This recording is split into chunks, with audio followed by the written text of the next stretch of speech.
Hi there, folks, and welcome back to NTI's Japan Real Estate Podcast. I'm your host, Ziv Nakajima again. Thank you so much for joining us today. Great to have you with us.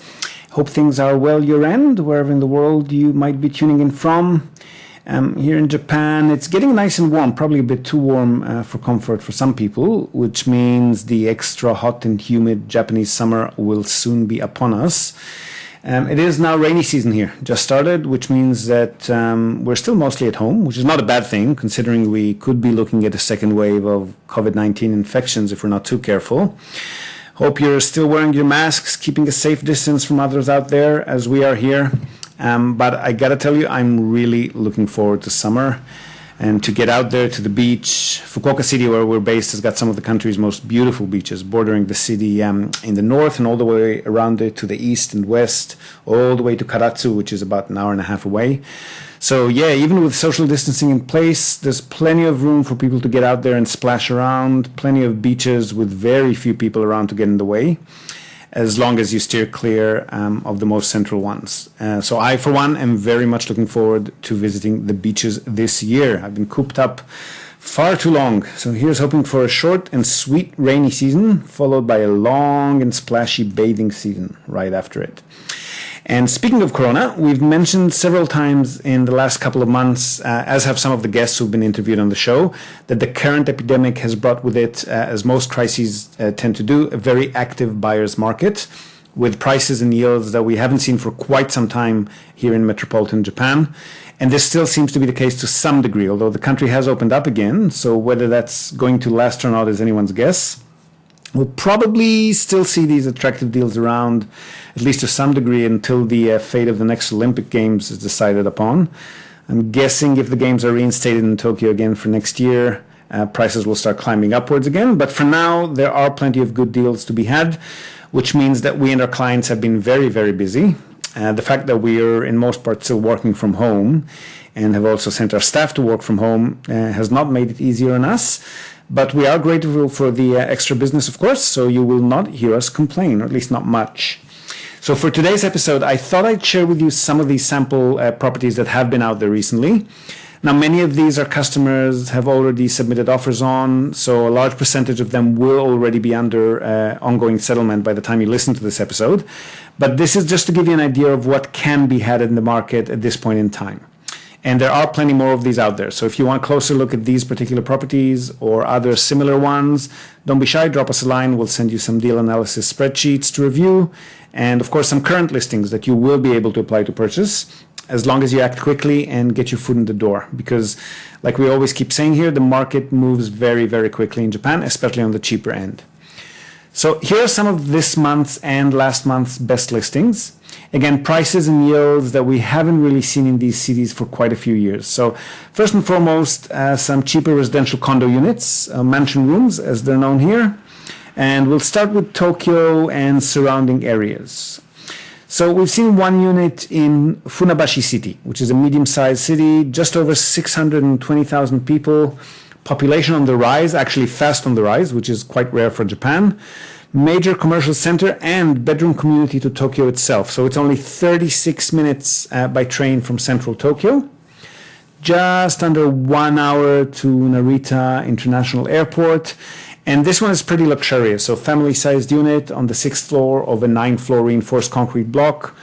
2 bedrooms plus living room, dining room, kitchen, what's known as a 2LDK here. Heated floors, tatami mat bedrooms, built-in closets, cupboards in each and every room. And the building, which was built in 1991, even comes with parking spots, which is really rare in large metropolitan centers in Japan. It's about 70 square meter in size. So again, family-sized unit. And it's listed at 27 million Japanese yen, which is about 250,000 US or so. Tenanted and generating about 6% net pre-tax.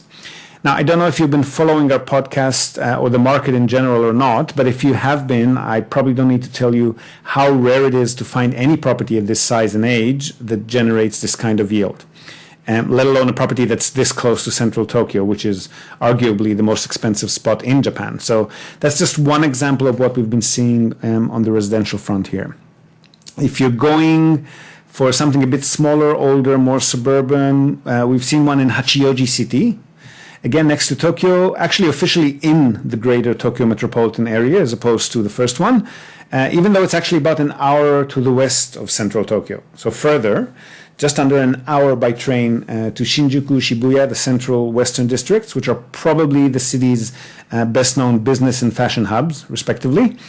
This one is a studio unit, and it is, let's see, just under 19 square meter in size, balcony facing east, so plenty of sunlight, and it's listed, are you ready for this, for 3 million yen. So we're talking about 28,000 or so US dollars. Tenanted, again, most of the units that our clients ask us to research for them are tenanted because they prefer to buy turnkey, straight into income generation, not into expenses.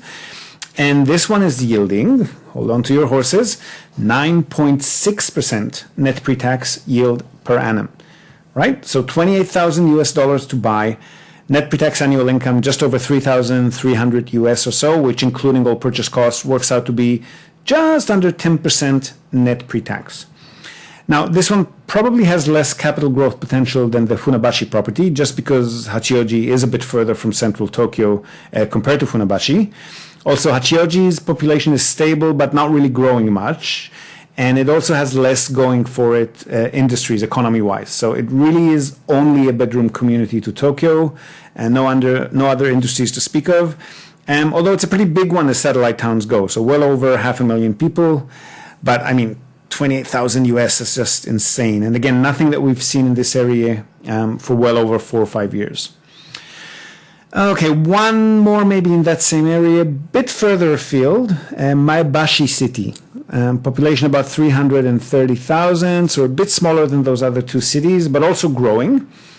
It's about an hour and a half north of Tokyo and about an hour north of Saitama, which is the closest biggest city.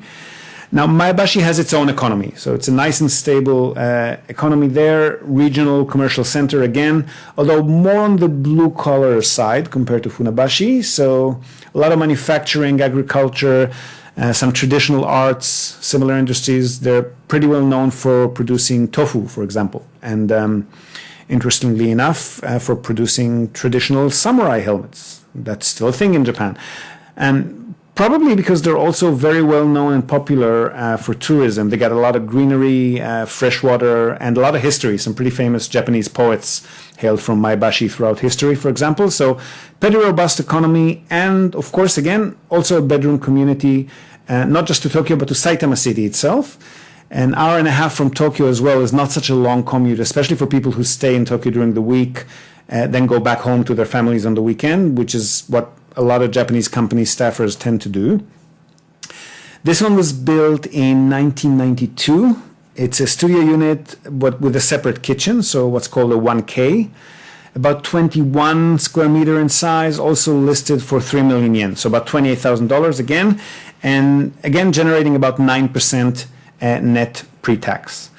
Now, this one is on a commercial lease, which means a company has been leasing it since 1995. So the same tenant in place for 25 years.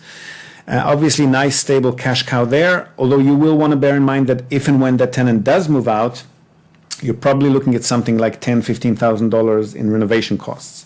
So wear and tear after 25 years or more of tenancy can, of course, be quite significant. But a lot of people wouldn't mind that, considering the stable commercial tenant that's already in place for so long, and, of course, the price and the location.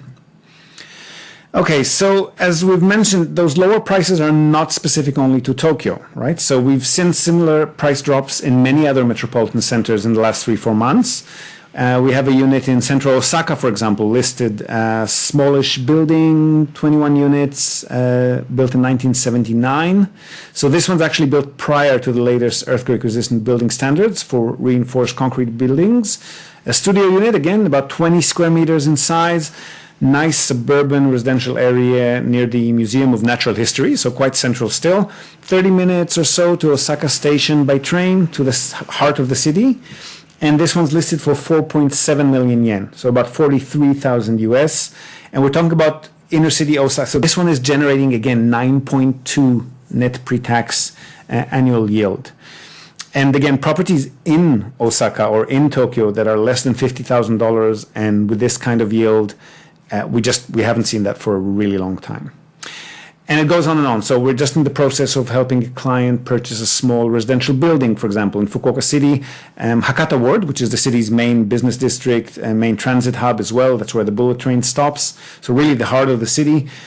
8 units building built in 2004, quite new, for a ridiculous price. So about $350,000 for the whole building, 8 units and the land plot. And that one's generating over 6% net pre-tax, which is unbelievable for an entire building, definitely for one as young as this.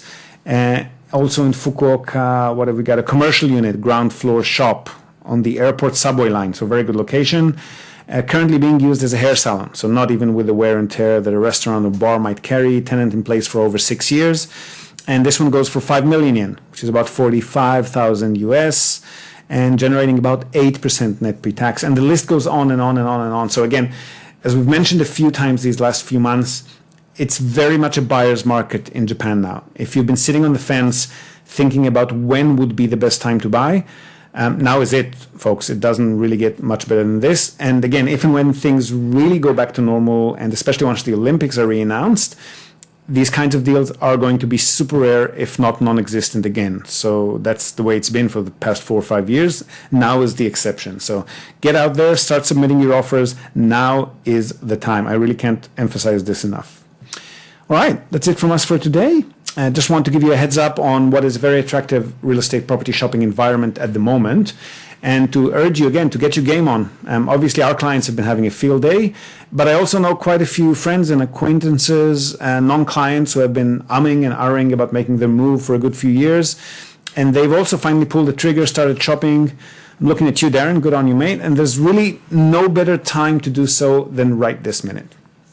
So I hope to have you with us again next time. This has been NTI's Japan Real Estate Podcast. I'm Ziv Nakajima again. Our theme song is by the talented Kevin Hart in Ohio, USA. And we would love it if you could share this podcast with your networks and help us reach more people who might benefit from it. And of course, we'd be eternally grateful if you could just take, tiny moment of your time and leave us a short rating or review. Your word of mouth is what keeps us going. So thank you to those who already have submitted their reviews. I actually might throw in a few of these reviews once in a while, starting from next week, just to give ourselves a little pat on the back. I think we deserve it. Definitely work hard enough for it, so why not?